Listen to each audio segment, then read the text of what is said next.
திரு ஜனார்த்தனன் மற்றும் ஜெயந்தி அம்மையார் அவர்களுடைய மகள் சிவரஞ்சனி அவர்கள். Sivaranjani, sub inspector of police.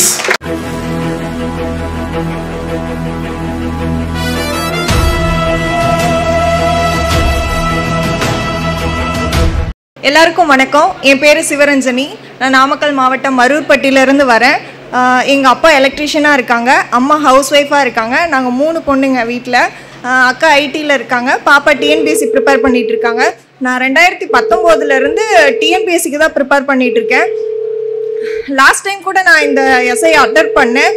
But long ஜம்பில் miss பண்ணிட்டேன். லாங் ஜம்பில் 3 மீட்டர் நான் தாண்டலை, உட்காந்துட்டேன். அதனால் லாஸ்ட் டைம் என்னால் போக முடியல. இந்த டைம் லாங் ஜம்ப் பண்ணி ஷார்ட் புட் போட்டு ரன்னிங்லாம் ஓடி எப்படியோ இன்டர்வியூலாம் முடித்து இப்போ கடைசியில் இந்த ஸ்டேஜில் நிற்கிறேன். அந்த 4 கிலோ குண்டு இருக்கும், என்னால் அதை கூட தூக்க முடியாது. 5 மீட்டர் தூக்கி போடணும், என்னால் தூக்கியே போட முடியாது. 4.5 மீட்டரும் என்னமோ தான் போட்டுட்ருப்பேன், தூக்கியே போட முடியல. கடைசியில் நாளைக்கு போகணும் ஃபிசிக்கல் அப்படின்ட்டாங்க. என்னால் அதை தூக்கவே முடியல. எப்படா இந்த ஷார்ட் இந்த த்ரோ பால் எடுத்துக்கலான்னு பார்த்தா எனக்கு விசிறவே வராது. எப்படியோ போச்சு அப்படின்னு நினச்சேன். அப்புறமா 4 கிலோ குண்டுக்கு பதிலாக நான் 8 கிலோ குண்டு தூக்கி ப்ராக்டிஸ் பண்ணேன்.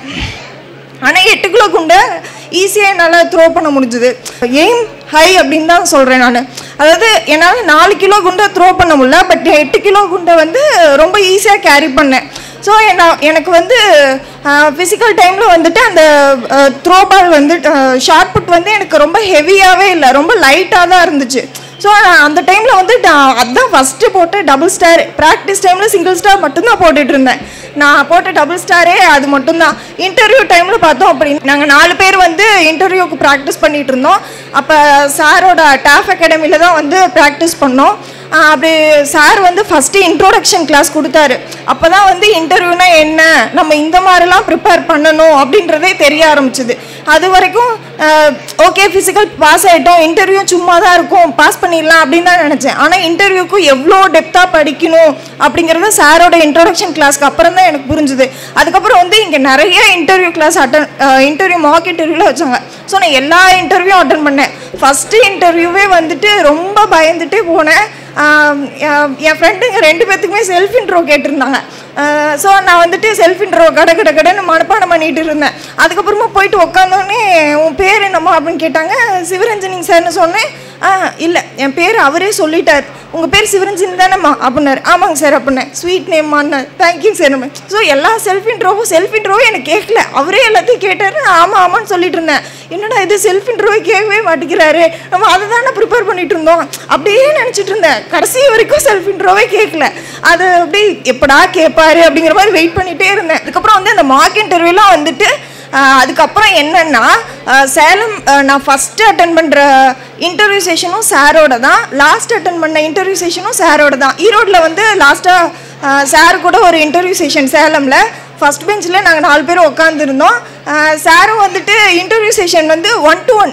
மற்ற இன்டர்வியூலாம் எப்படி இருந்துச்சுன்னா அங்கே போவாங்க, இன்டர்வியூலாம் அட்டன் பண்ணுவாங்க, திரும்ப வந்துடுவாங்க. ஸோ நமக்கு ப்ரீவியஸாக இருக்கவங்களுக்கு என்ன கேட்குறாங்கன்னு நமக்கு தெரியாது. நம்ம ஃப்ரெண்ட்ஸுன்னா நம்ம டிஸ்கஸ் பண்ணிக்கலாம், எல்லாத்துக்கும் என்ன கேட்குறாங்க, என்ன அவங்க கேட்டிருப்பாங்க, அவங்க எப்படி பதில் சொல்லியிருப்பாங்கன்னு நமக்கு தெரியாது. ஸோ சாரு கூட உட்காந்துருந்தப்ப மற்றவங்கெல்லாம் எப்படி அதுக்கு ஆன்சர் பண்ணுறாங்க, அந்த செஷனை நான் கண் கூட நேராக பார்த்தது எனக்கு ரொம்ப பெரிய ஒரு இதாக இருந்தது. ஏன்னா நான் ரொம்ப தைரியமாக பேச மாட்டேன், பட் நான் ஸ்ட்ராங்காக பேசணும்னு நினைப்பேன்.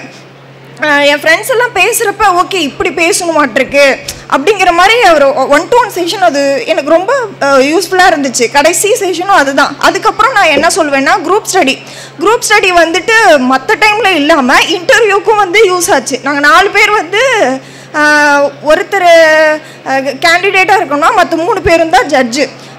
இன்டர்வியூ எடுக்கிறவங்க 3 பேரும் இன்டர்வியூ எடுப்போம். நாங்கள் மீதி இருக்க ஒருத்தர் கேண்டிடேட்டாக வருவாங்க.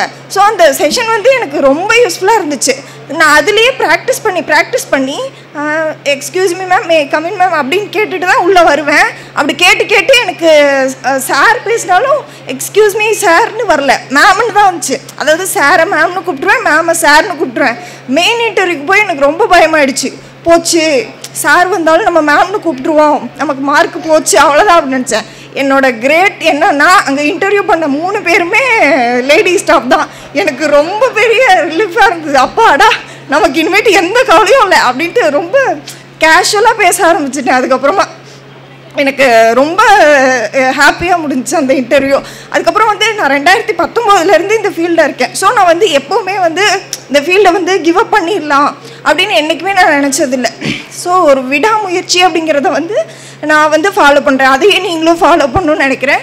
அதுக்கப்புறம் இன்னொரு விஷயம் என்னென்னா, நான் வந்து இன்டர்வியூவில் பாஸ் ஆனதுக்கப்புறம் எங்கள் அப்பாவுக்கு கால் பண்ணி சொன்னேன், அப்பா நான் இன்டர்வியூவில் கிளியர் பண்ணிட்டேப்பா அப்படின்னு. உடனே எங்கள் அப்பா வந்து எங்கள் அக்காவுக்கு கால் பண்ணி, கண்ணே நான் எஸ்ஐயோட அப்பா பேசுகிறேன் அப்படின்னாரு. அந்த மொமெண்ட் வந்து எனக்கு ரொம்ப ப்ரௌடாக இருக்கு. அது வந்து எங்கள் அக்கா கால் பண்ணி, என்ன அப்பா வந்து புனிதாவோட அப்பா பேசுகிறேன்னு சொல்லாமல் எஸ்ஐயோட அப்பா பேசுகிறேன்னு சொல்கிறாரு, என்ன நடக்குது இங்கே, உண்மையாலுமே பாஸ் ஆகிட்டியா? எங்கள் அக்கா நம்பவே இல்லை. நான் வந்து ஏன்னா நான் குரூப் 4 முடித்த உடனே குரூப் 4 முடிச்சுட்டு நல்லா பண்ணியிருந்தேன்னு நினச்சேன். எனக்கு வேலை கிடைக்கணும் சொல்லியிருந்தாங்க, டைப்பும் வச்சுருந்தேன். ஸோ நான் அந்த நம்பிக்கையில் வந்துட்டு குரூப் 4 முடிஞ்சோடனே ரிசல்ட் வந்தோடனே ஃபிசிக்கல் டைம்லலாம் அந்த பெரிய லாரி டயரை உருட்டி அது வரைக்கும் கொண்டு போயிட்டு திரும்ப கொண்டு வரணுமாங்க. என்ன டயரையா, அப்படியே பிரமிப்பாக இருக்கும், நம்மளா இதேவா அப்படின்னு. அப்படியே நாள்லாம் வந்துட்டு நான் ஃபிசிக்கல் சொல்லித்தரதை விட்டு ஓடிடலான்னு தான் பார்த்தேன். ஏன்னா வந்து 5 ரவுண்டு ஓட சொன்னாங்க. நான் வந்து 1 ரவுண்டு ஓடிட்டு மீதி பாதியை வந்து வாக் பண்ணிட்டு வந்துடுவேன். மறுபடியும் அவர் பார்க்கும்போது மறுபடியும் ஓடுவேன். அப்படியே போயிட்டு இருந்தது. அதுக்கப்புறமா வந்து என் ஃப்ரெண்ட்ஸ் எல்லாம் வந்ததுக்கப்புறமா அவங்களாம் அசால்ட்டாக ஓடுவாங்க 3 ரவுண்டு 5 ரவுண்டுன்ட்டு. அவங்க கூட ஓடி எனக்கு இந்த சிங்கப்பெண்ணை சாங் ரொம்ப பிடிக்கும். அதை வந்து போட்டு விட்டாங்கன்னா அப்படியே ஓகே நம்ம ஓடுவோம் அப்படின்ட்டு அப்படியே ஓட ஆரம்பிப்போம். அப்படியே அவங்க தான் மோட்டிவேட் பண்ணாங்க. இன்னும் என்னென்னா, ஃபிசிக்கலில் வந்துட்டு ஃபஸ்ட் நாள் இருக்கும்ல அந்த என்டியூரன்ஸ் டெஸ்ட் 2.5 minutes, அதுக்கு வந்துட்டு எனக்கு நான் வந்து என் கூட யாரோ ஒருத்தர் ஓடி பழகிட்டேன். அதனால் வந்து என் கூட ஓடினா தான் நான் வந்து போவேன் அப்படின்னு நினச்சிட்டு இருந்தேன். அதனால் வந்து நான் என் ஃப்ரெண்டு கனகமணிகிட்ட சொல்லியிருந்தேன், கனகமணி நான் ரொம்ப பின்னாடி வந்துட்டேன்னா என் கூட மட்டும் கொஞ்சம் பேலன்ஸ் பண்ணி நான் வந்துடுவேன் அப்படின்னு சொல்லியிருந்தேன். ஆனால் வந்து நான் ஓடிடுவேன் எனக்கு தெரியும், இருந்தாலும் சொல்லியிருந்தேன். அந்த பொண்ணு சூப்பராக ஓடும், ஆனாலும் ஜாகிங் மாதிரி ஓடிட்டு இருக்கோம். நாங்கள் அப்படியே ஜாகிங் ஸ்லோவாக ஓடிட்டு இருக்கோம். 1.5 நிமிஷம் தான் ஆச்சு, இருந்தாலும் எல்லாரும் வேகமாக ரன்னிங் மாதிரி ஓடிட்டாங்க. ஆனால் 2 நிமிஷம் வரைக்கும் டைமு. நமக்கு தேவை 2 நிமிஷத்துக்குள்ளே எப்போ வேணாலும் போகலாம், அதே டைம் தான். ஆனால் நான் வந்துட்டு ரொம்ப ஜாகிங் மாதிரி போயிட்டு இருந்தேன். என்ன ஆயிடுச்சுன்னா தள்ளிலாம் விட ஆரம்பிட்டாங்க. 10 பேர் ஒன்றா போகிறாங்க.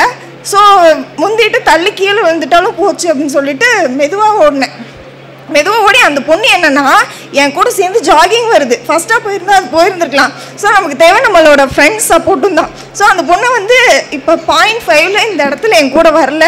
பட் அந்த பொண்ணு வந்து ரொம்ப நல்லா பெர்ஃபார்ம் பண்ணியிருந்தாங்க. என்னோடய ஃப்ரெண்ட்ஸுமே இதுக்கு காரணம். தேங்க்யூ.